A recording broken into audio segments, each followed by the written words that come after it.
वक़्तु मौजूदु आहियूं छटी चौक ते, जिते मौला बचल शाह जे सवें रवासिन टायरनि खे बाहियूं ॾेई ऐं एहतिजाजी मुज़ाहिरो कयो आहे वापडारनि जे ख़िलाफ़। हिननि जो चवणु आहे गुज़िरियल 3 ॾींहंनि खां असांजे मोहल्ले में लाइट कोन्हे ऐं असीं परेशान आहियूं, असांजा ॿार बच्चा सभु जेके आहिनि परेशान आहिनि। इन जे मुतालिक़ हिननि एहतिजाजी मुज़ाहिरो करे धरणो आयो आहे।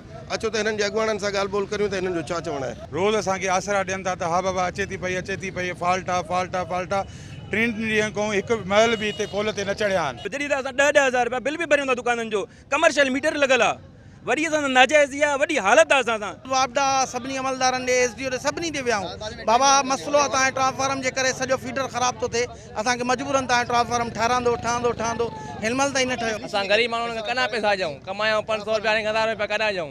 जी नाज़रीन, तव्हां हिननि जो ॻाल्हियूं ॿोलियूं ॿुधियूं त हीअ हिननि जो एहतिजाज जेको आहे हिन वक़्तु सख़्तु नारेबाज़ी करे रहिया आहिनि। त हिननि जो चवणु आहे गुज़िरियल 3 ॾींहंनि खां असांजी बिजली नथी लॻे ऐं ट्रांसफार्मर लाहे खणी विया आहिनि।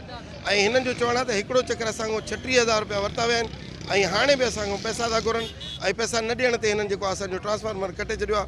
गुज़िरियल 3 ॾींहंनि खां असीं सख़्तु परेशान आहियूं। हिननि जो चवणु आहे त ख़ुदा असां सां इंसाफ़ कयो वञे ऐं असांजो ट्रांसफार्मर स्टार्ट कयो वञे त जीअं असांजे घरनि में बिजली हली सघे। कैमरामैन आबिद बलोच सां गॾु ख़ान मोहम्मद सोलंकी, सिंध TV न्यूज़, खैरपुर।